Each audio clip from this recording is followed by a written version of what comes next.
Ladies and gentlemen, it is week 6 of the Michigan high school football season. Hard to believe September is going away. We are moving into October, Rocktober if it were. And this is another edition of the Michigan High School Football Forecast. I'm Lauren Plant, Sean Belesian here, Matt Mowry here, Scott Bernstein here, Kevin Trzynski holding it all down for us. So we're going to get into it here in just a second. I do want to say that we thank our sponsors, Lawrence Technological University, the MHSAA, and Hungry Howie's. What we've got this week for you is a whole bunch of games happening from around the state. We're going to talk about the matchups, and then we're also going to give you a little update in our Hungry Howie's Mr. Football race, and then we'll kind of round it out with Alan True of 24/7 Sports in this week's edition of the Recruit Report, where he's got 4 guys that are making some noise in the recruiting world. So let's get to it. The game's on State Champs TV this week, Sunday at 9 a.m. on Fox Sports Detroit. These are the games that you'll be able to watch highlights of on the show, and we'll kind of break them down right now. Well, this is one. The Western people had been kind of clamoring for us to get back out there and get some coverage on them. We knew that Lakeland was a team coming in. In fact, Oakland Press had them flagged as the 2 favorites coming into this season. I don't think that was the Oakland Press. That was the actual K. That was the LVC coaches poll. The LVC had. Scott wrote it. Yeah, and I wrote the story. Okay, I got it. Naming them the 2 co-favorites. Okay, all right. So whether you were on board with that or not is one thing. No, the coaches felt you. that Lakeland and Wall Lake Western were the favorites going into the season to win the Lakes Valley Conference. We have Wall Lake Western ranked 11. Lakeland is hosting this one. And again, Lakeland's got a lot of guys who came back to this team, 13 starters. They were a team that had a lot of winning experience coming in. They've won back-to-back games now. How do they fare? Because Wall Lake Western's also on a roll. Yeah, we were off by 2 weeks, I think, because everybody, like you said, was kind of focusing on this one. And, they both had played Mod already, or at least when you looked at the schedule. So we figured, okay, this is the title game. Well, nobody factored in South Lyon being there. And so now, South Lyon's got even the next... South Lyon East that can play exactly. spoiler. So, yeah, if Lakeland were to beat Western and Mott to beat South Lyon next week, then, you've got one of those situations where it's up in the air and everybody's got one loss, and we all have all kinds of fun trying to figure out the mathematical permutations. But, yeah, Lakeland can still get itself in it, but it's got work to do. It did what they had to do last week and beat South Lyon East. They handed South Lyon East their first LVC loss last week. Yeah. So they're kind of, but they know they have to basically win out. The question is, can the Eagles beat the Warriors? Well, again, great games are contrasts of styles, and you got the high-flying, high-octane Wall Lake Western offense led by, the gunslinger himself, Sam Johnson, going to Boston College, and a guy that's been a 4-year starter and has been over 1,800 yards every year since as a freshman he threw for 1,800, and I think he's been over 2,000 as a sophomore and as a junior, and he's got a lot of receivers to play catch with, and he right now all of a sudden now he's got a running back that's emerged over the last couple of games, C.J. Brown, who kind of made his name as a safety last year, and this year he's carrying the football and didn't get the majority of the carries on the team until I think a couple games in. They were using Kevin Jackson, KJ Jackson, who's more of a slot back as their main featured runner, and then they've kind of adjusted to that, and it's really balanced out their offense. You move over to Lakeland, you got a team that's ground and pound, the definition of ground and pound. Yes. You got 2 real gritty, hard-running tailbacks in Dakota Myers and Robbie Tracy. And you got a coach in Joe Woodruff, who I've mentioned on the show before. Everywhere he's gone, he's won. Whether we're talking about the state of Michigan or down in Florida or down in North Carolina, he's been at a lot of different places. And, he took his team last year and really... Yeah. It really... shocked the world. 7-2, Well, just kind of, jumbled things up in that LVC, and people hadn't been expecting that from him. So this year the expectations were more at the forefront when you were talking about Lakeland. The Mott loss was, a down to the wire affair where they went for a 2-point conversion on a touchdown late that would have given them the lead, and just weren't able to get that extra yard into the end zone, and then they lost a close one to South Lyon. So it's two losses that are quote unquote acceptable losses. Right. Yeah. So this game's really a toss up. With Alex Grignon, what he's doing at Western, outside of that first game hiccup, they've got back on pace, and they're back to playing the same way they played under Zadebski. Isn't it funny, before that game even took place against CC, we talked about it at our first show. Look, this might be a tough one for Walled Lake Western. Your first game is Catholic Central. This might be a work in progress. This has been a work in progress. I mean, they're 4-0 since then. Their average margin of victory is 31 points. Yeah. I think they're getting hot at the right time, which might not be a good thing for Lake. And the last thing I'll say, junior wide receiver for Walled Lake Western, Abdul Rahman Yassin. In terms of a technically sound wide receiver, there aren't any better in Metro Detroit. He runs routes better than almost any receiver I've seen this year. He's produced over the last 3 weeks exceptionally well. All right, so another one, and this was, again, we always encourage the viewers to get in touch with us. And, we always say, hey, if you want a game you want us to come at, if you are, passionate about your reasons why, we will always consider it. Monroe and Temperance Bedford are getting together. It gives us a chance to go to Southern Michigan for a big football game. Monroe 4-1, Temperance Bedford just 2-3 right now. But I'll read you what he wrote me, because I just think it's fun, and this is what we always encourage our fans to do. He says, this Friday, a rivalry game of epic proportions will be played in Temperance. Monroe travels to Bedford to attempt to take the Golden Cleat Trophy back for the first time in 4 years. Monroe-Bedford is historically a massive rivalry across all sports, but in football, they ramped it up with a giant trophy added to the mix. From my perspective, I can assure you the Trojan Army student section will travel to Bedford and show out for Monroe. Also, in the past 4 years, this game has been super close and also promises to be an electric finish. I believe it has the tradition, skill, entertainment, and following to be the main event, but all we're asking for is at least a little coverage on State Champs Sunday morning. Thank you, the Trojan Army. That's awesome. Okay, good. We're done. Yeah, exactly. So, anytime you can say kicking mules in a day, your course. day's a better day as well. So absolutely, and and again, these are one of those ones, if you don't follow it closely, and how can you with, as many high schools as we have across the state, these are the games that, again, their grandfathers played in, and they've got a trophy that they play for now. It's big in the SEC Red, and if Bedford can somehow hold off at home, I think, obviously it will be massive for them, but Monroe wants to take this trophy back because they haven't won it in 4 years, and they feel this is the best team they've had in a long time, being 4-1. Yeah, Bedford was kind of in Lakeland's role last week, coming into the week 1-3, and basically going, okay, if we want to make the playoffs, we got to run the table. There might be some margin for error, but realistically, you don't want to leave yourself any. And so then, they blasted. Who did they blast? One of the Ann Arbor schools. Pioneer. Yeah, 43-7 over Pioneer last weekend, homecoming, which helps. But, they're basically in that situation where they've got to win out. And historically, they've kind of controlled this rivalry. Monroe has lost 8 of the last 9 versus Bedford since joining the SEC Red. They came over from the Mega Red. And you look at the kind of their strength of schedule a little bit. Bedford's got a loss to Saline, which obviously, that's a pretty good loss. Yep. It's Sterling Heights, Stevenson, and then Toledo, St. Francis to Sales.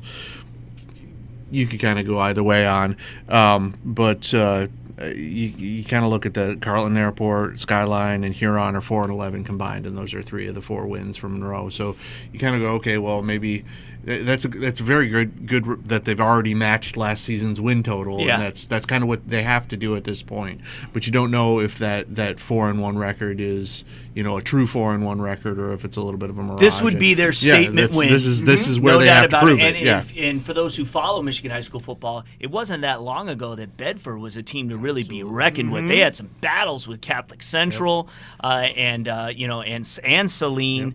We used to feature them on, and they were shootouts. These were games that were like 48, 41 games, just crazy, and they were finding ways to win. So they've got some tradition there. It's fun to see the Trojan Army here back in their Trojans, and we'll see if Nick Notario's doing an excellent job out there, and I just want to give a shout out to kind of the heart and soul of that line, 300-pounder PJ Brown plays on both sides and really controls things in the trenches. And when you can control tempo and dictate tempo at the point of attack, you're in pretty good shape. Absolutely. All right, Dearborn, Fortson, and Belleville are getting together in the KLAA East. We've been waiting for this one.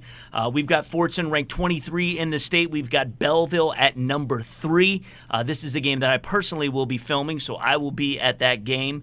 The Tractors got a great performance from the quarterback Hussein Ajami in the 49-28 win over John Glenn last week. 11 of 15, 236 yards, 3 touchdowns. He had a 90-yard touchdown pass to his receiver James Wheeler. And again, for Fortson, they have circled this date on the calendar as soon as the schedule came out. Both of these offenses have been rolling. The Tractors are about 45 points a game. Tigers are about 44. And you can take that, crumble it, and throw it out the window. I think this is going to be a slugfest. Definitely. It was interesting. I heard some comments from Jermaine Crowell, and he expects the same thing. He said, look, they're going to try to come out and physically dominate them. It goes back to what you were saying. They've had this game. Yeah. These guys are so lathered up for this one. Yeah. They're going to come out like a pack of crazed dogs. So I think this is actually going to be kind of a slugfest here. I agree. Yeah, and it's one, like you said, when you're looking at the entire state and you look at each individual league, you go, oh, that's going to be a good one, and you circle that one. Yeah. This was the one that we circled, and kind of like in the LBC, we kind of had the Lakeland Walled Lakes one circled early. This is the one that we had circled, in the KLAA East, that we were kind of waiting to see how this worked. Right. Both new entrants into this division, but not they come rivals. kind of together. Yeah. So it's. The Tractors have a series advantage, a pretty steep one, 25-11 in the all-time series. But since 2001, Fortson's advantage is just 9-8, and Belleville's won 2 of the last 3. So it's one of those rivalries that was at one point kind of lopsided, and now has kind of, significantly closed the gap. And this is a different Belleville team over the last years than it has been for a long time. I'm intrigued by the matchup under center. Yeah. You got an upperclassman and a Ajami at Fortson, and you got an underclassman and a real up and comer in a field general for Belleville and Christian Dewey Reed. And he obviously came out of the right out of the chute first week and threw a game-winning touchdown pass to Jalen Williams, who's come over from King along with Tyrese Woods. So I think who wins that battle of guys that are at controls of the offense is gonna obviously bode well for whatever team comes out on top. I mean, that's kind of a bit of a given, but I think it's real important for the field general to do the job this week for Belleville and Fortson. And then I just want to make a comment about Julian Barnett. He's going to Michigan State as a cornerback. He's been in our Mr. Football race. I love him as a wide receiver. I mean, he is, as a high school deep threat, there aren't any better in the state of Michigan. Right. So I don't know what's going to happen at the next level over in East Lansing, and they're slotting him as a cornerback. But I mean, this guy is a burner when you on the edge, and you put him together with Jalen Williams. You can do a lot of damage if you're Dewey Reed. Well, and we're seeing more and more at the next level of guys actually getting a chance to play a little on both sides of the ball, especially early in their careers, so they can kind of figure out where they kind of fit in. And sometimes, you have a case where they'll just kind of do that, depending on the matchups, whatever. But yeah, Dewey Reed has been really great about, spreading the wealth. Exactly. 4 different guys had touchdowns, last week, and they got Andre Selden on the as a cornerback, who I'm sure they could throw in offensive packages, and I know he does returns. He's going to Michigan, and so this is going to be the real game where the Belleville defense shows who they are. Last week it was just a pick 6 that were the only points that Wayne Memorial were able to get. They didn't score any other way. So I know that Fortson's going to come in knowing they want to impose their will. They've got a high octane offense, so I think that's really where we're going to see the difference in the game as to how it's going to shape out. How does the Belleville defense handle the Tractor offense. Well, and that's what I was thinking. I was thinking the same person as Bernie, but I was thinking on defense with Barnett and Selden. If they're able to lock up their receivers on islands and basically allow the rest of the defense to gang up on the run and Abe Jafar and the rest of the Fortson backfield, it's really going to give them an advantage. And a lot of teams have two good corners. I don't think anybody has corners, two of them of that level. Going to the Big Ten. Yeah, No, that's pretty good. So, I mean, if you can leave them, and that allows you to blitz more, it allows you to, stack the box and all of those kind of things that you want to do. And, yeah, this may be the time where Belleville's defense, now that Barnett is healthy and able to, fully contribute. I know he was dealing with a hammy for a while. This may be the time where they're really able to show, all of that talent and the depth of talent they have on that defense. All of our predictions will come at the end of the show, so don't worry about that. We will get to all of that.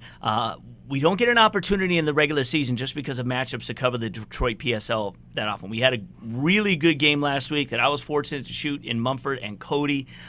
This week we had a good PSL Gold matchup that we wanted to make sure we got a camera out to, and that is Detroit Western at Detroit Osborne. Two teams that are coming in 4-1. Western's lone defeat is to Detroit Cody, who is obviously one of the better teams in that Tier 2 of the PSL. But these are two teams that like to get together, every year, and usually it's one of those guys that determines, who's going to be near the top of the league. East English Village no longer is a threat in this division, so it really is wide open, and it looks like Osborne and Western are the two teams now vying for Western's got a great supremacy. defense this year. Yeah. They got a lot of playmakers. Yeah. They got a sophomore in there, Arnez Polk, who's a big boy. I think he's about 275, plays the nose guard. I think he might also play center. You got really nice linebackers in guys like Craig Flowers and Dejan Smith.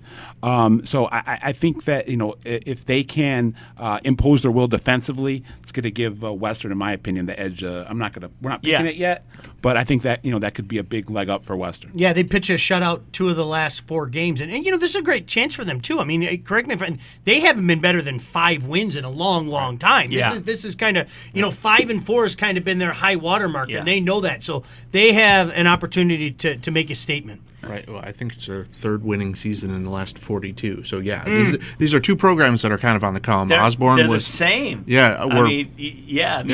Osborne 1-8 last year, and now 4-1. This is the second time with 4+ wins in 9 seasons. Right. Yeah. And they've only given up 6 points each in the last and also 2 talking games. about contrast of styles, they got Isaiah Watts, Yeah. who's a high wattage athlete under center, And Josiah Lewis. and Josiah Lewis, and yep. they got a kid named R.J. Carter, who's about 6'5", 6'6", plays wide receiver. So it will be a fun matchup to see Polk and that defense going up against Watts in that offense. I still think one of my favorite lines of the season, one of the favorite stat lines, was Lewis in Week 1 against Southfield Christian. Ran for 2, threw 2, and caught 1. Yeah. Jeez. We're talking touchdowns here. Yeah. Jeez. That's pretty good. Yeah, absolutely. All right, our main event this week, we had a lot to choose from, but one of the matchups, talk about circling a matchup. When it came to the Michigan Metro Blue, we saw Harper Woods and River Rouge were going to meet at one point. We knew Harper Woods had a whole new kind of thing going with the transfers and the new head coach and all of that, and they were going to be a lot better. They're 4-1. River Rouge coming in, we've got them ranked 12 in the state. They are 4-1. Their only loss was the Cass Tech. In Week 1, no joke there. And again, both teams have been rolling. Rouge beat University Prep 45-0.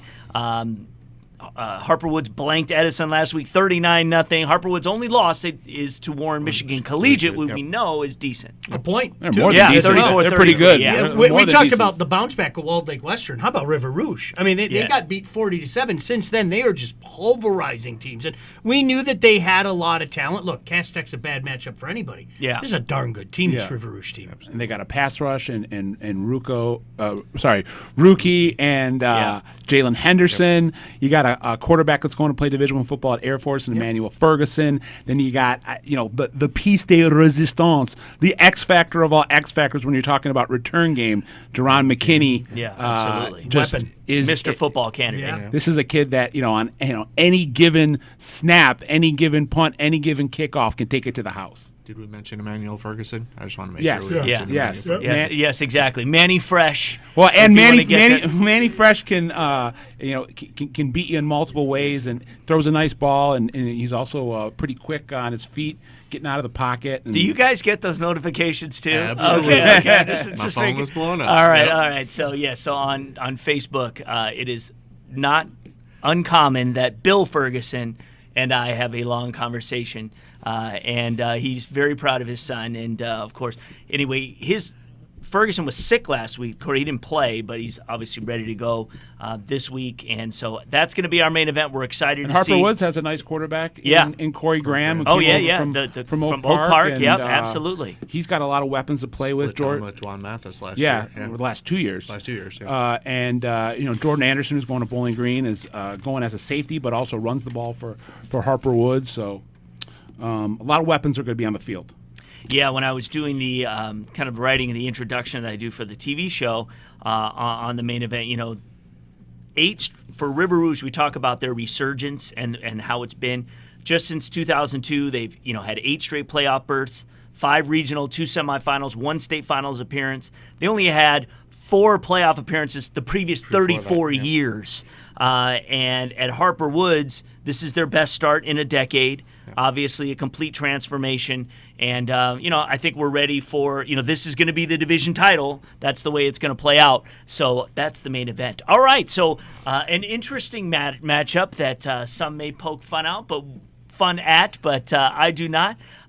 We are fortunate that we're going to get some coverage from the Alpena area of the state, which is in the lower peninsula, is way over here. Yeah, exactly.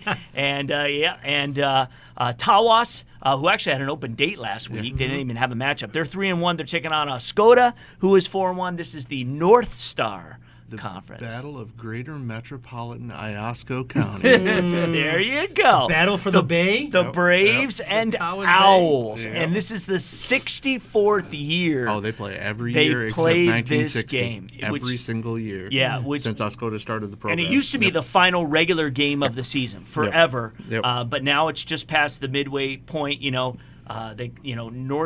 Northeast Michigan's probably biggest rivalry. Last year was a 28-13 win by the Owls. So obviously that is going to be on the minds of Tawas.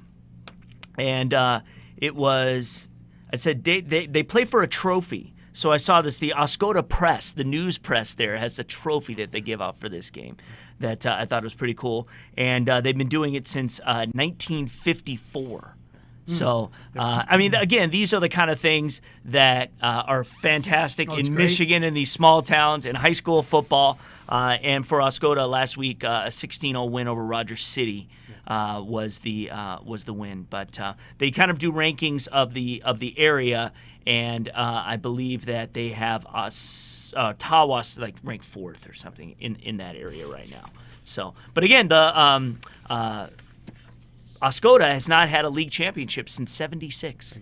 They clinched a share of it last week with the win against Rogers City. And of course, the Braves' only loss is against, you guessed it, Rogers City. And it's interesting because I'm not going to sit here and pretend like I blew up there to watch a game. Yeah. But in reading some of the stories and everything, their coach and a lot of the media that cover it, everybody's talking about their defense, that their defense is the one that's doing the job. And they did it last week against Rogers City. It's a great story up there. It really is. I have had a chance to see a game up there in the past. It's one of those cool places that, the community kind of gets their arms around it and everything on the shores of Lake Huron. So this is big. Yep. Well, in Tawas, you mentioned coaching. Tawas had an interesting situation because they had Tim Webb, who had 57 wins in 13 seasons, the second most in program history, and had a down year last year, stepped down after the season, and so they hired his replacement Craig Hufud from Frankenmuth, and he turned around and resigned on June 1st. So now you're getting close to the season, and they had to turn it around within a couple of weeks. Rehired Tim Webb, and he's come back, and 3 weeks later, and now they're kind of picking up right where they left off. Because that Tawas program had these teams haven't always been in the North Star. The North Star was traditionally the Roger Cities, the Posens, the Hillmans that we're going to talk about later. Yeah. And they like to bill themselves as the oldest high school conference in America. Okay. But a lot of the newer teams, as some of the smaller schools have dropped down into the 8-man ranks, some of the bigger schools, because these were rivals back in the old ADMC, the Northeast Michigan Conference, and then before that it was the Huron Shores, I think, and they've bounced around a little bit, but they always end up, they're 25 miles apart, along US 23 if you're taking they were like logging up there, right? Back in the day, big industry, Absolutely. Yeah. So they're always going to play each other, and like I said, I think the only time they haven't played each other since Oscoda's program started was 1960. I have no idea why. And but just a shout out to Tawas. It's a fantastic place to spend a little time. Love it up there. There's a great little spot in East Tawas that they've got this fantastic sandbar right out there in Lake Erie. You can go out there and enjoy it. It's little cabins. It's cost effective. So if you ever, a lot of people. That's the sunrise side, exactly. A lot of people don't give love to that. So we are on the show. You can watch the highlights on State Champs. All right, another one that everyone's clamoring to find out how this is going to happen. 8-man football, baby. And we call it 8-player now. Sorry, 8-player football. Yes, exactly. But Midwest East 8-player division, Posen and Hillman, 5-0 Posen. 4-1 Hillman getting together. And this is Hillman's first year playing 8-man. 8-man. 8-player. They got a new coach in Cody Allen, and they got a nice signal caller in Corey Hennigan. So Hillman, gets off the ground running in the 8-man world. And they were district finalists last year in 11-man, so 11-player. So. I know they have a common opponent of Atlanta, and which is funny that I don't even know where Atlanta, Michigan is. Yes, here we go. There's the visuals. Okay. You're going across from Alpena, you go west, and you'll go through. First, you'll go through Hillman. Okay. And then if you keep going, you'll go through Atlanta, and then you'll go through Joburg that we talked about last week. That's right, yeah. It's all on M32. Okay. And Posen is a little bit further up if you go up all right. 65. So, and Posen's basically northwest of Atlanta. Or excuse me, of Alpena, but they're all right in a row. All right. Interestingly enough, like I mentioned, when I was in Alpena for a brief time, Yeah. I covered a Hillman Atlanta game that I actually had one of the kids go, "Why are you here?" Why would you be covering us? Right, because it was the chance. Both of them were winless up till that point. Yeah. It was about week 6 of the season. Yeah. They were winless. Atlanta was on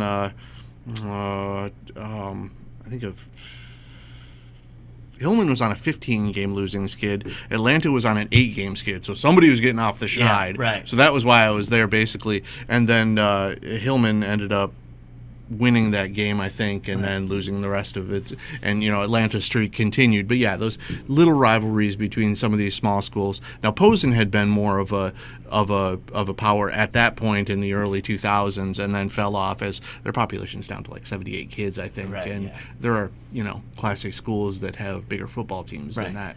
Well, if you had covered the Hillman Atlanta game last week, the Atlanta folk would have said, "Why are you here?" Because it was 60-0. Yeah. So Hillman rolled in that one. And Hennigan's a good story too, because he missed all of last year with a back injury. Okay. He's healthy finally. He's playing with they run a type of offense where they got lots of slot backs. They run a lot of jet sweeps, a lot of veers.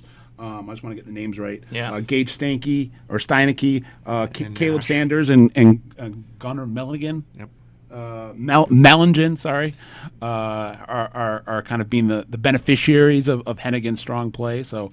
Well, and you run into these are the small towns where you run into the same family names over and over and over again, because this is like the 5th generation that plays, football, and those are definitely, Hillman names, and the Posen names are all the same ones that they were, Wisniewski's and the Dargas and all of them, but Hillman actually became quite an 11-man power for quite a while in the late 2000s and the last decade, and then again they started getting smaller too. So this is going to be perfect for them.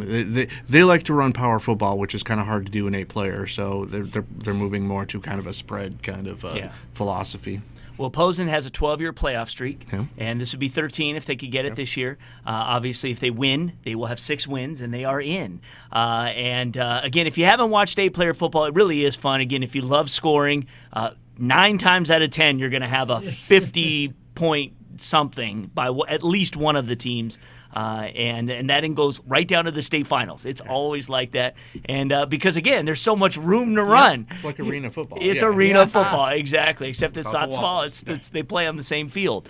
All right, so that's what we've got coming up on State Champs this week, Sunday at 9 a.m. on Fox Sports Detroit. Check it out. We'll have those video clips loaded up by Sunday on our website, statechampsnetwork.com. We will also have those distributed throughout our social media platforms, Facebook, Twitter, of course, our YouTube page. We've got a YouTube playlist with everything from Michigan and Indiana, so you can check it out there. Enjoy it at your leisure. Some other games of interest around the state. Farmington and Madison Heights. Madison's getting together. This is a OAA Blue MAC Silver crossover matchup. Both teams 5-0. Farmington playing well this year. Have only given up a total of 27 points over the past 3 games on defense. Madison improved to 5-0. They are rolling. Beat Warren Fitzgerald 41-18. Eagles have put up 178 points in 5 games. So in that, at the D7 level, which is where Madison is now, forever they were in 6. At the D7 level, They were down D7 last year. I know, but they got to the 7 semifinals. Yeah, so I mean that's where they are and that's where they live now, which gives them a great opportunity to do that. But this is a nice little game in the middle of the schedule to kind of see, hey, let's both kind of give this Crossover. You got ourselves the a MAC chance to see facing where we're off at. against the OAA. Absolutely. And Austin Brown, all the kid does is win. He's got over 40 wins now for his whole career. 4-year starter under center. Is really the consummate high school quarterback. I like to call him, the Drew Brees, the MHSAA. Just nothing really that impressive to look at when you're just looking at him on the sideline. And then he gets under center and he carves up defenses like a Thanksgiving turkey. Just someone that is great at his second and his third reads. Has a big arm, can beat you with his feet as well, and beat you with his mind. And he's been a pleasure to cover the last handful of years. And when Madison goes as Austin Brown goes. You go over to Farmington, they're more of a run center team, and Kendall Williams is one of the best running backs that you probably never heard of. Right. Ran for 1,300, 1,400s last year. When they weren't very good. Now they're good, and he's doing the same. Chewing up that yardage, and they got a nice linebacker in junior Jordan Turner, who is getting some looks from a lot of the MAC schools right now. It'll be interesting because, for somebody that maybe doesn't believe in Farmington, this is a great opportunity for, say, we're legit. Here we are with this start. So I look at that from a Falcon standpoint because, Bernie, like you said, everybody knows about Madison Heights. Yeah. And it does start with their quarterback. But this is a great opportunity for this Falcons team that has been impressive in getting to 5-0. And he's the type of kid, Brown, is just the type of kid that, and this is really no disrespect to the guys he's throwing the ball to, but it's like what you see in the NFL sometimes with Rodgers or Brady, where it's like just whoever you put on the field is going to be catching touchdown passes from this guy. And, it doesn't matter what the number on the back of your jersey says. It doesn't matter what your name is, how many stars you have next to your name in the recruiting profile. If you're on the field, you could be the water boy, and Austin Brown's going to be finding you open in the end zone. Yep. Well, and if Farmington wants to be an automatic qualifier to the playoffs, they're going to need to make hay in the next couple of weeks, either win this one or maybe the next one. They've got North Farmington next week, it's 3-2, because then they've got Seaholm at 4-1 and Harrison in the final regular season game for Harrison. So those are going to be hard to try to get that. That league is pretty much down to Farmington and Seaholm. Seaholm, basically. Yep. Yeah, it's not much stronger in the blue of or the silver of MAC conference. Marine City.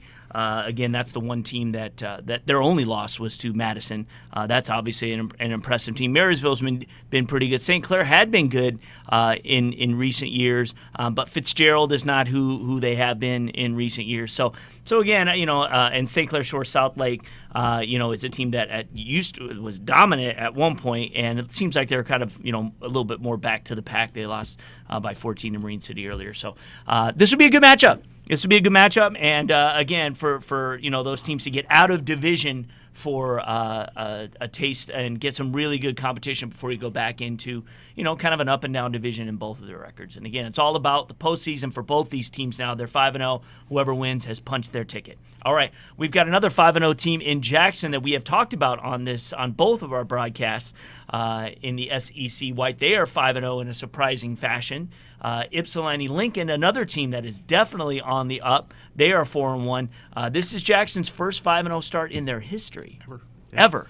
They haven't even won a share of a league title since World War II, since 1942. So right. And those kids can taste it at this point. And it's beating good teams on the road. Yep. So, Chelsea last week, absolutely, which was a statement. Which is definitely their most notable victory this week. Really physically overpowered the Bulldogs in that win. Obviously, we know Ypsilanti Lincoln is a team. There's some real studs. I saw the offensive lineman, Tate McKenzie, got his first offer. Got a Toledo offer, 6'8", 315 pounds.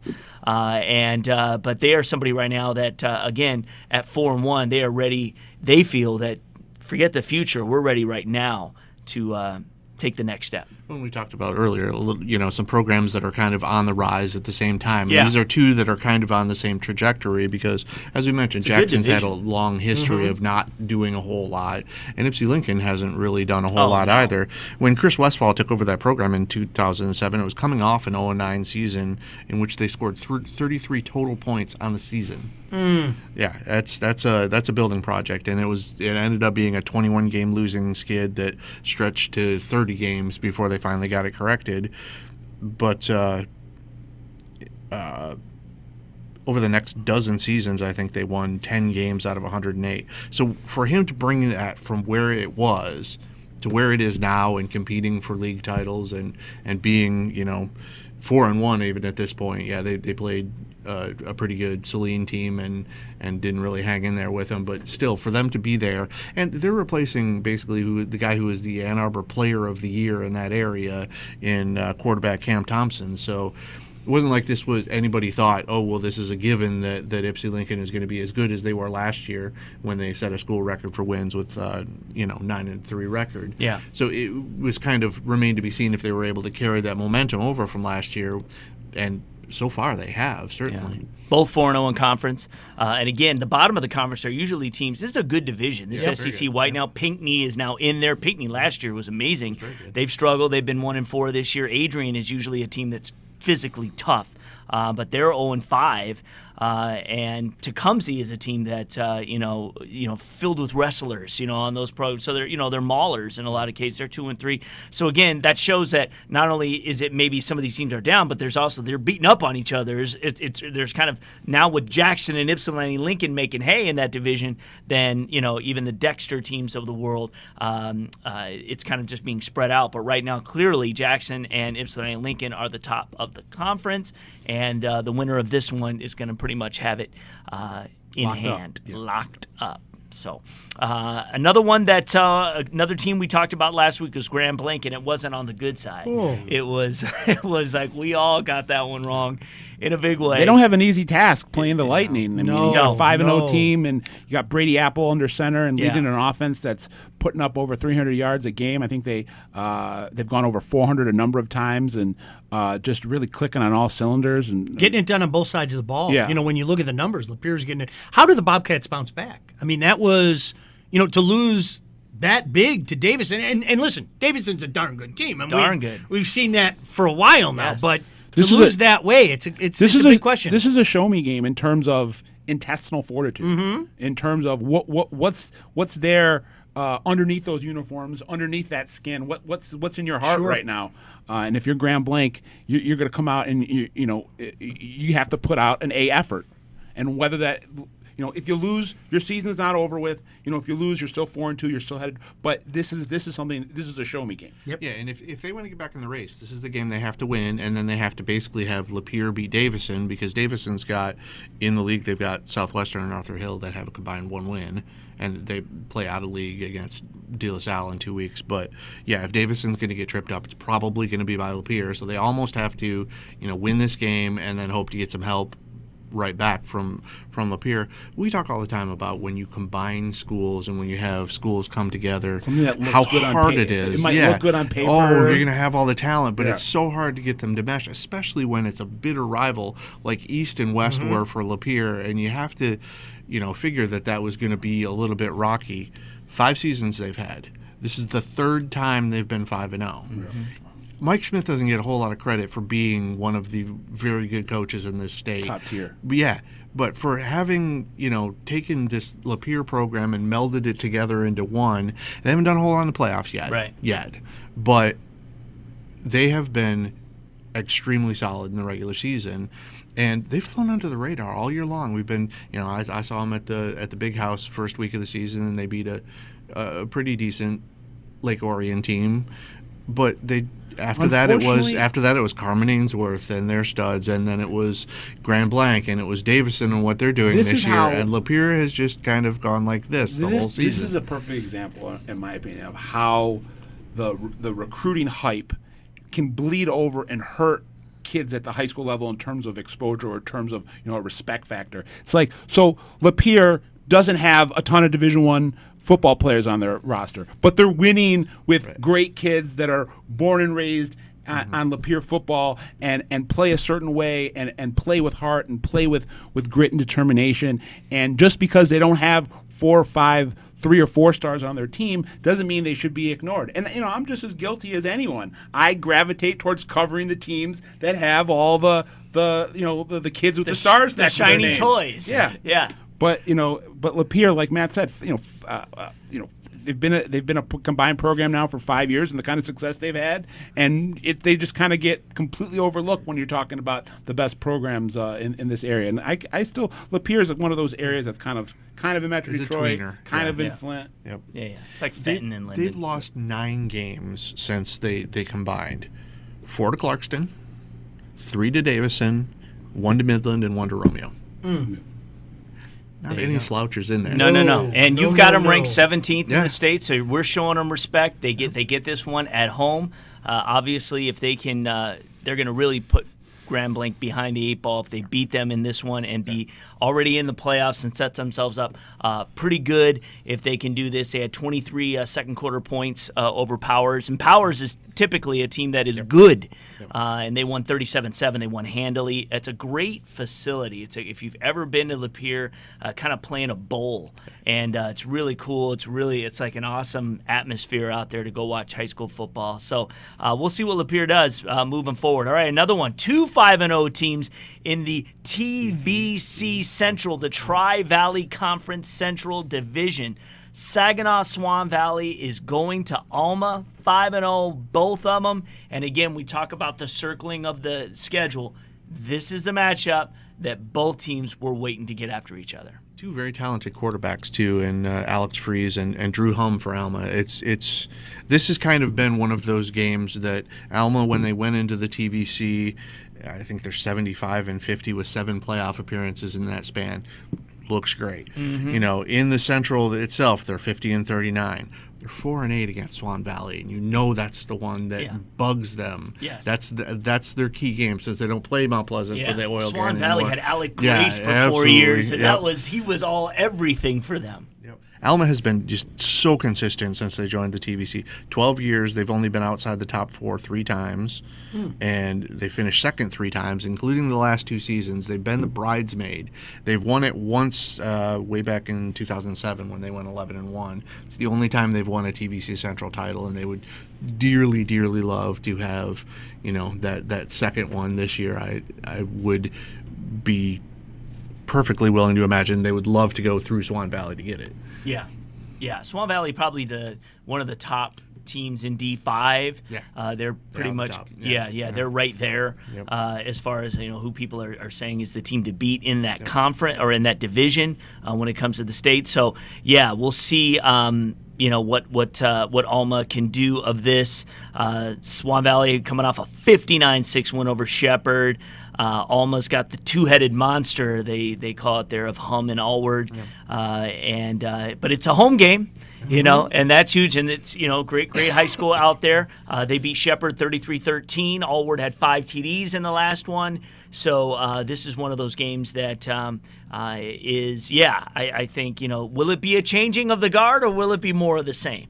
We shall see. But Swan Valley, another team kind of like Lapeer that doesn't get the credit for being as good as it has been for a long time. So, Mount Pleasant and Midland are getting together now. Midland just a 3-2 record. This is the SVL Red Division. Mount Pleasant coming in 5-0, strong, 41-0. It's the Ostrowski Express. Yes, they beat Bay City Western, who, you know, we've had players on there. The one kid that we had that was in our Mr. Football Washington, race. Yeah, the Washington. top Devil Washington. Central, isn't it? Oh, East Central. You're right. Bay City Western, Bay City Central. But it's okay. The bottom line is Mount Pleasant beat Central, and they beat Western, and they beat John Glenn. So they are rolling, and this is going to be one of those games that the Chemics, who have a tradition of being really good. 32 years without a losing season, which was the second longest streak in the state history. They don't want to be 3-2. They want to be 4-2, and this game's at home. Yeah. One of the things that jumped out to me, and I had to double check it at a couple of different places, Mount Pleasant's given up a total of 22 points. Yeah. Is that good? Yeah. The interesting thing about the Chemics, you talk about their winning record. They started out 0-2. Yep. So give them credit. They've got 3 straight wins. And it was Traverse City West and Ainsworth. No harm in that. But, they're playing well right now. But, boy, my goodness gracious, at least by first glance, this Mount Pleasant team looks strong. Yeah, and the fact their nickname is the Oilers, I mean, come on, we love that. Mm-hmm. You know, that name should always be in football. Well, it's a tribute to their past. That's right. The oil rush of the Prohibition era, where my family actually went up there and planted a flag in the oil business. Oh, there you go. Yep. There you go. Wait, and you look at the record, and this is what I was trying to decide when I was going to move them into the rankings, because I knew somebody would bring up this very argument, and I thought about it too. They've only played one team with a winning record so far, and their opponents are 6-19 the first couple of weeks. But still, as you said, 22 points. Yeah, it's just they've been murdering people, and then that's shutouts. Right. You, as a team, you can't determine who you're going to play from week to week. You can't always be playing the hot teams when you want to, or have your resume stacked the way you want it. They did what they had to do. They shut out the opponents that were in front of them. They absolutely shut down Bay City Western last week. I think 66 of Bay City Western's 77 yards came on the final drive. So, yeah, they're absolutely stifling on defense. JV was in at that point. Yeah, and it's going to the SVL North or the SVL Red's going to be determined over the next couple of weeks, because they're going to have to play Midland this week and Dow next week, and it's kind of and Heritage is kind of looming in there. They can play a little spoiler. I think they've got 1 loss already, but yeah, Mount Pleasant and Dow and Midland are all still unbeaten in the Valley. So now it's going to be between those 3 over the next 2 weeks basically, and then Midland and Dow will play the final week of the season as they always do. That defense, they've got some real ball hawks. Guys that just find their way to the football, whether making big time tackles or making interceptions. A couple guys that I know that I've read about that I find intriguing, and juniors, Luke Taylor and Steve Davison, both guys that have a number of interceptions, big time interceptions this year.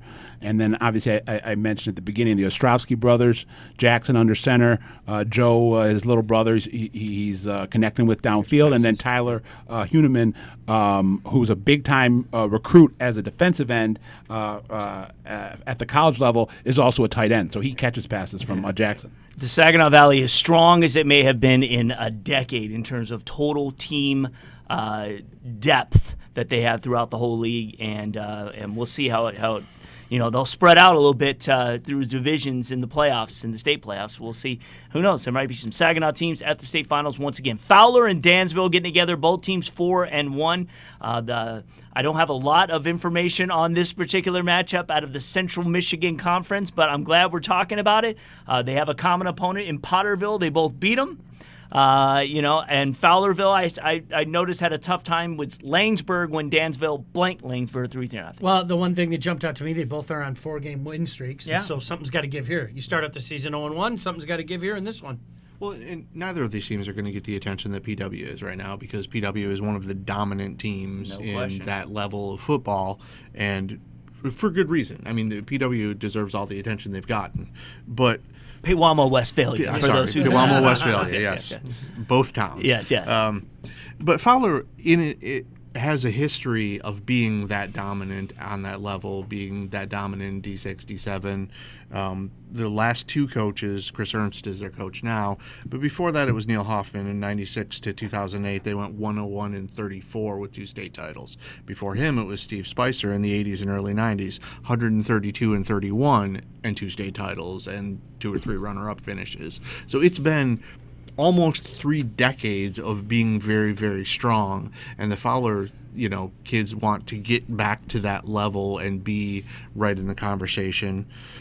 With Dansville, it's a little bit different because they just moved into the CMAC recently. First-year coach in Jeff Graff. They had 17 seniors, returned 19 starters. These two teams weren't expected to necessarily be at the top of the conference. They were pegged for 3rd and 5th in the preseason coaches poll. And Dansville was coming off the 3-6 season, and the Fowler was 6th in the CMAC last year. So these are both kind of surprise teams. Now they both have to play Pewamo, Westphalia, which obviously will be a big determining factor in the league race. But for the fact that right now they're way outproducing what they were expected to do, and they've both beaten, I think Langsburg was 2nd last year, and Saranac was expected to be up there. So those are the teams that were kind of expected to be right here in this 2nd place slot, and for both of them to be up there is pretty exceptional at this point. All right, good. We got a couple more games. Let's just quickly jump on them, and then we'll head to break. In the Huron League, Monroe, SMCC, Grosse Ile are getting together. Grosse Ile 5-0 out of the gate, which is real impressive for them. They got one of the real under-the-radar studs at quarterback, and Zach Thompson threw for, I think, 265 and 3 touchdowns last week. And they're ranked 5th in D4 right He's now. got that offense just humming. Yeah. It's really, I always have mentioning this, St. Mary Catholic Central, for your trivia buffs out there, I think they're the only school, at least one of the only, that has both a different nickname for the boys and the girls' school. The girls are the Kestrels, the boys are the Falcons. I didn't know that. You can use that at your next party. All right. So, they're in the D6 level right now. St. Mary Catholic Central obviously have been to Ford Field several times, have won state championships. This will be a good battle. And then this one, which is always fun, you get to go to the island to take on a Grosse Ile team that, again, if you look at the rivalry, it pretty much goes back and forth every year. One year someone wins, then somebody wins the next Grosse year. Ile hasn't been at home in a month. Wow. It's weird the way the schedule configured. I looked at itself. It's almost a month. It's 4 weeks when you think about it. Wow. So they're going to be fired up. But Yeah. certainly a tough matchup against the Eagles. Right? Not to be confused. It is the Eagles, right? It's for The Falcons. My that's- apologies. okay, I got yeah, I my was birds gonna say- wrong. yeah, I I was got my gonna say the birds wrong. Falcons. I wasn't going to call them the Kestrels. The Kestrels and the girls. The Falcons. Yes, All right. exactly. The Eagles. Yes, exactly. There are many Eagles there. No one. Yeah. So we'll see how that turns out. Let's move on real quick. Goodrich and Flint Hamady getting together. Is this a GAC Red game? Okay. Okay. All right. And Hamady, Hamady's 5-0. We haven't. Oh, are they? They're not 4-1. 4-1. Okay. I don't know why I saw them. Yeah, 5-0. Okay, my bad. So, all right, good. Well, they're undefeated.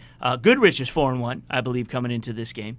And I know they beat a good Notre Dame prep team a few weeks back. Only lost was to Brandon. They're in D4. Hamady's a D7 team, so it's a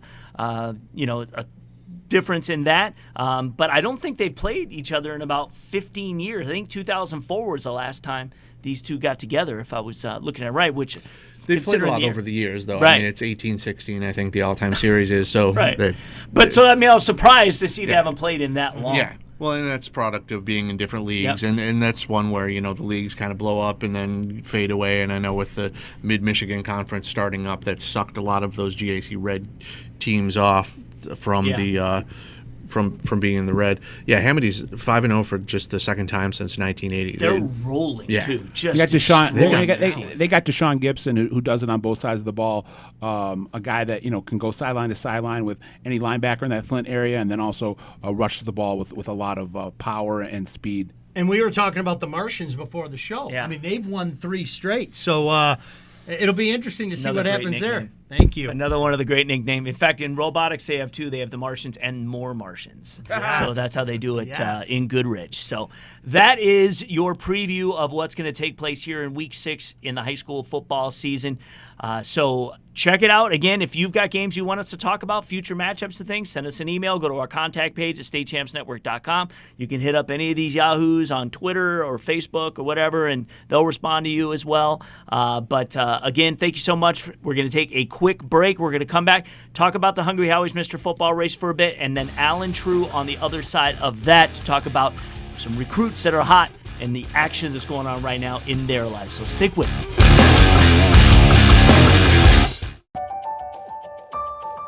My passion is architecture. I don't want to sit around passively studying. I need to create. In our architecture studios at Lawrence Tech, we collaborate with students, faculty, and professionals from around the world. And from day one, we design using the same industry standard software that architecture firms use. I really feel like I'm designing my own future here. Lawrence Tech. Possible is everything.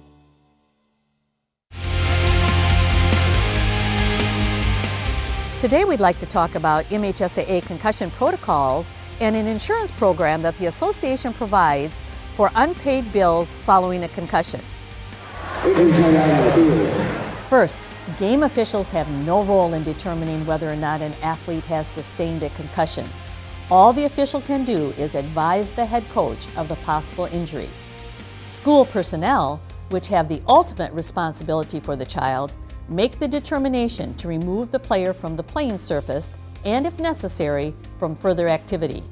A student athlete removed and withheld from the rest of a contest may not return to play that day and is required to have an unconditional medical release to return after that. And for those families who have unpaid medical bills for concussions sustained during a school practice or competition after personal and school insurance coverage is used up, the MHSAA offers gap insurance of up to $25,000. Find out more about concussion resources on our website at mhsaa.com. You ready, Darius? Let's do it.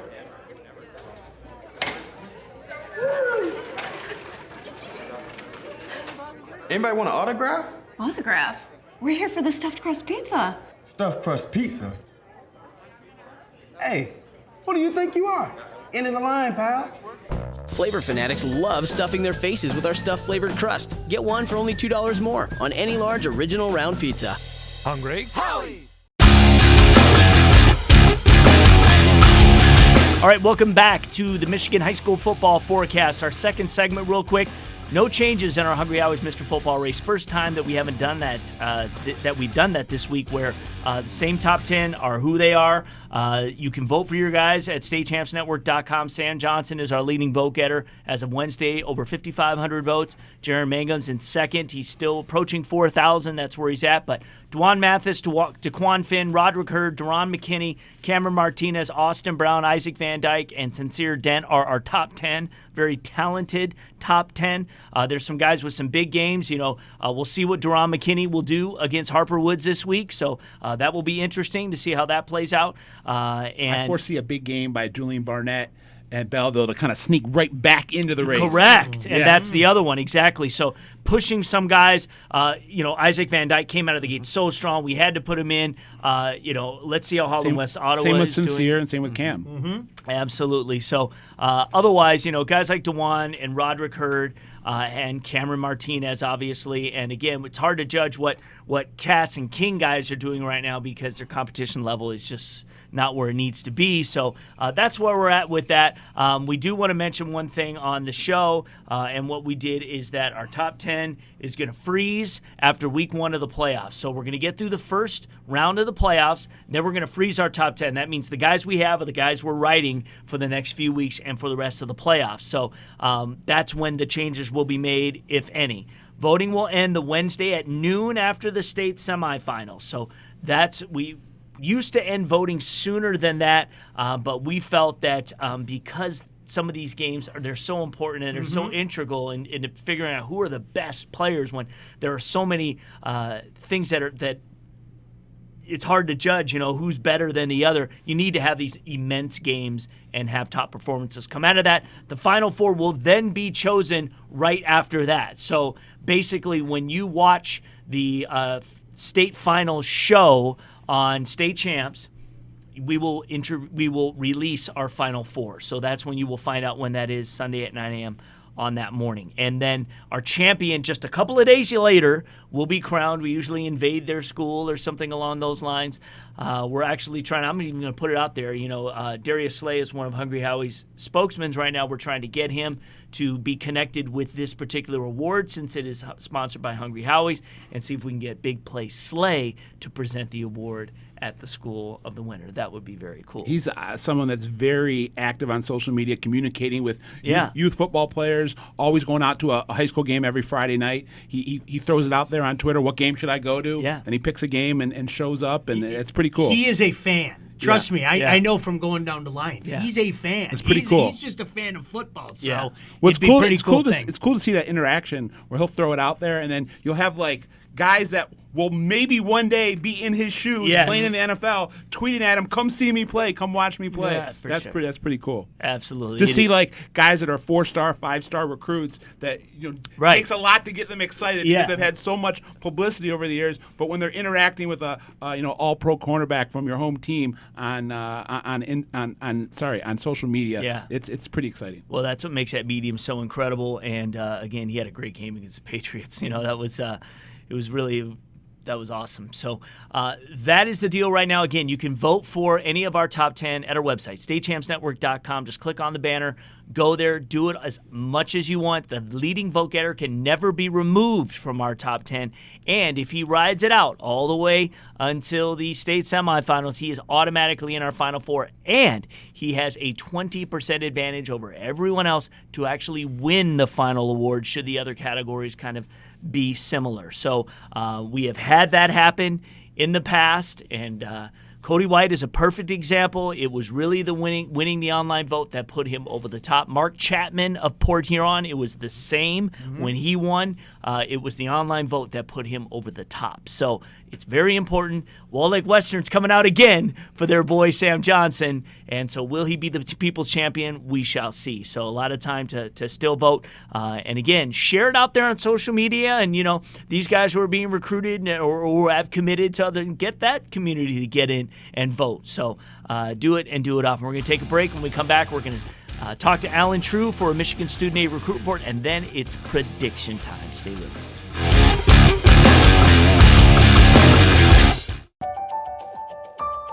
I want to be a dermatologist, and though a lot of universities tried to recruit me for basketball, Lawrence Tech had the science curriculum that I wanted. LTU's Southfield campus is a great place to learn, and the classes are small enough that I don't have to wait for office hours to talk to my professors. They're usually right by my side, challenging me and guiding me toward a successful future. Lawrence Tech. Possible is everything.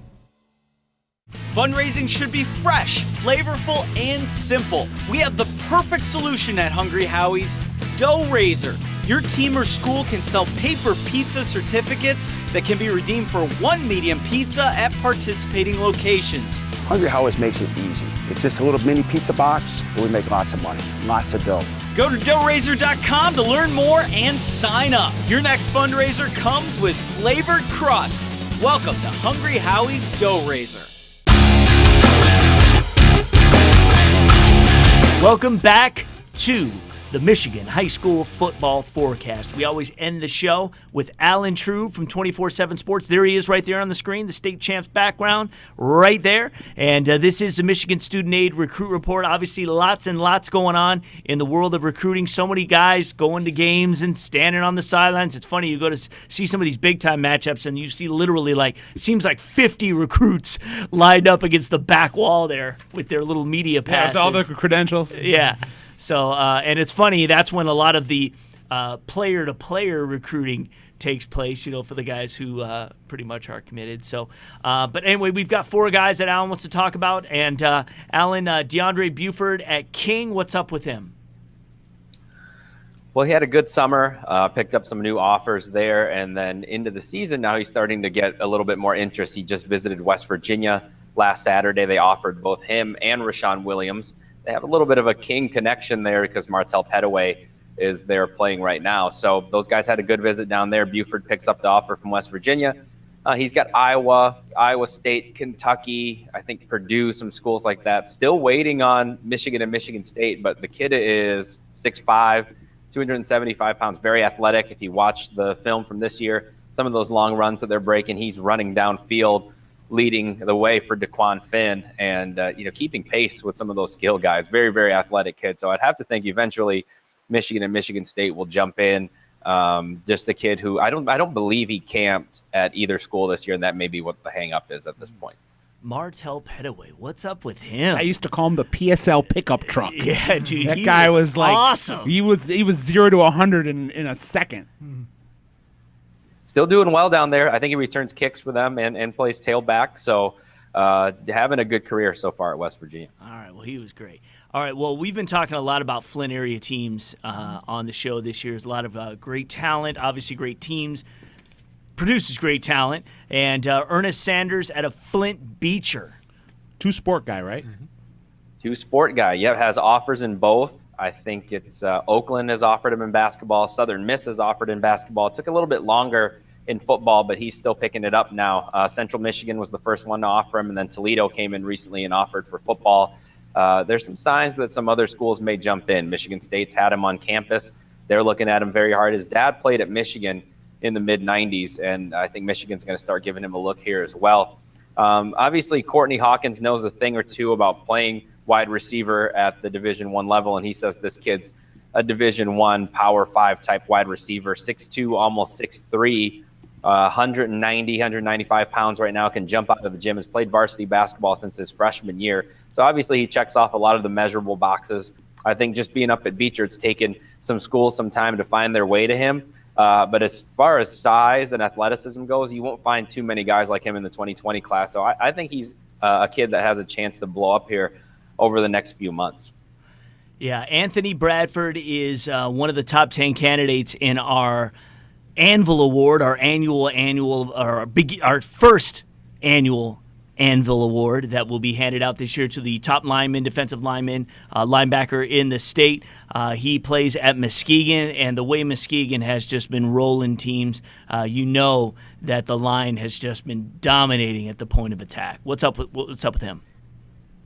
Well, for a kid who is that good and is going to play at a high level in college, I think he doesn't get talked enough around the state. And I think when those couple of teams came over from the east side, Warren, De La Salle, and King played him, they came back going, that's one of the most impressive linemen that we've faced. 6'5", they list him at like 345. I think that may be on the light side for him. He may be more like 360. He's just a monster. And the way that they, like you said, the way they run the ball, the way they play football over there, he's perfect for them. He is a power tackle all day.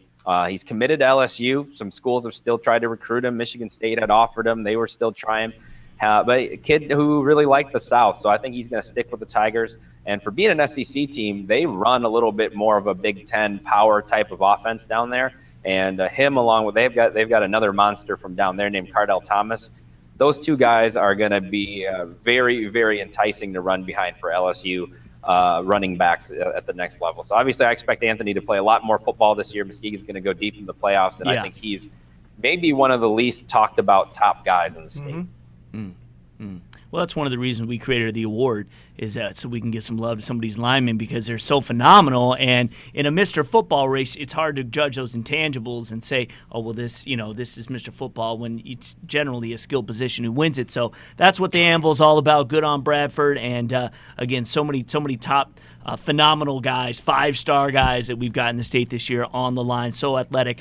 Let's finish up with Tyrone Broden from West Bloomfield. Yeah, another guy who it seems like we talk about a West Bloomfield kid almost every week. And a kid who, again, shares the spotlight with a lot of different guys, obviously did last year too with all those receivers. But as schools came through to evaluate in the spring, he picked up a lot of interest because he's 6'5", can jump, can go up and get the football, and is uncommitted right now as a senior, but has some schools that he's looking at. Kentucky's offered, Indiana's offered. I kind of think Indiana might have a little bit of a leg up in the race. Missouri's offered, a couple other schools, and then there's still schools looking at him. Trey Mosley's obviously there. Donovan Edwards is a great tailback. But without Taj Mustafa and A.J. Abbott this year, there's a few more balls to go around, and Tyrone is a guy who is benefiting from that. And like I said, just don't find a lot of guys 6'5" with his athleticism. Maybe not quite as polished as Taj was or as Trey is, but a lot of upside there. So a kid to look out for the rest of this fall because he's still uncommitted and still sifting through some pretty good schools. Just starting to kind of get in the groove the last couple weeks. He's a kid, like Alan mentioned. Last year, I don't think he saw really any balls. He got very few snaps and then went through the camp circuit this offseason and just blew up and got, a dozen offers, some coming from power conferences. So this was really his first year getting action, and you could see those first couple games, him kind of, a little bit of growing pains and understanding the way that you have to play at that level. And then the last couple weeks, he's really starting to come on and catch a lot of balls and get in the end zone.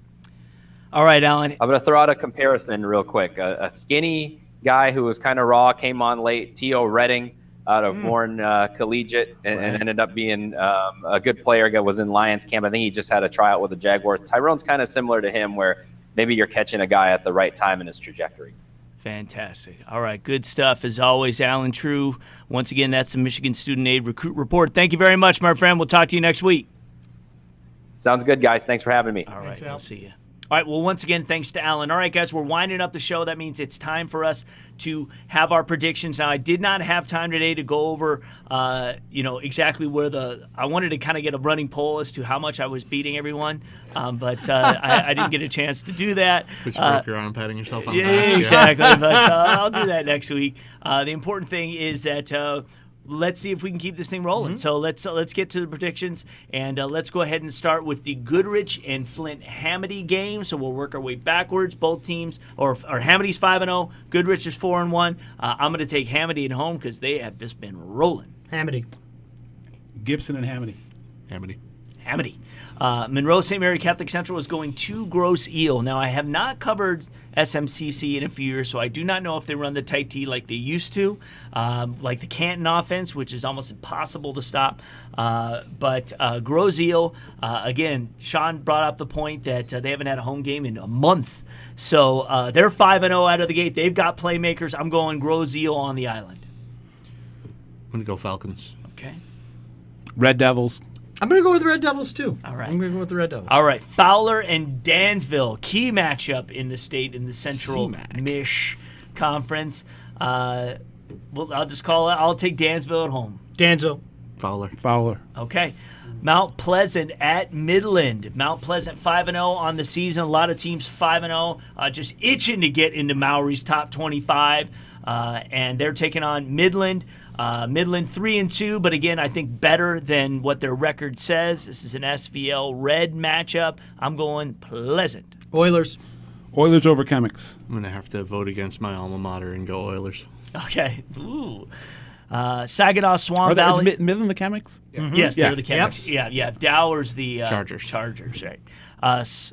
Which should be the other way around, right? Midland down. Right. Should Except be Midland was there first. Midland was there first, yeah, okay. Saginaw Swan Valley, and for those who don't know, what is it? Pfizer is the big... Or Dow. Dow No, Dow. obviously, the big chemical out there. Herbert Henry. Yeah. Saginaw Swan Valley, Alma, both 5-0. This was a tough one. I really went back and forth as to who I was going to pick in this one, but I am going to take Swan Valley just based off of what they've done in the past and the tradition they have. Alma at home. Ooh. I'm going to go with the road team, Swan Valley. I'm going to take the Panthers at home. Okay. Grand Blanc and Lapeer. Grand Blanc obviously needing this win more than anything. We talked about the Lapeer Lightning at length here on the show this week. A team that is underappreciated. They know a win here is really going to put them on the respect chain high. I'm going Lapeer. I'm going Lapeer at home. Lapeer, Jalen Kirkland has a big game. Lightning. All right, Ypsilanti, Lincoln, and Jackson. Jackson 5-0. I went against Jackson last week. Ypsilanti, Lincoln is a team that is definitely on the up. I'm going to take Lincoln on the road in this one. Jackson at home. Jackson. All right. Farmington and Madison Heights. Madison getting together. So 2 5-0 squads. There's no way I'm picking against Austin Brown. I am going Madison. Madison. Madison. I'm tempted to pick Farmington, but I'm going to still stay with Madison. All right. In 8-player football, Posen and Hillman out there in the northeast part of the Lower Peninsula. Well, you could pretty much kind of throw a dart at the board, I would say, with this one, especially when it comes to 8-player, because they're going to score points. But I will take Posen on the road. Point a minute, Posen. Ooh, point a minute, Posen. I like it. I'm going with the upset, Hillman. Okay.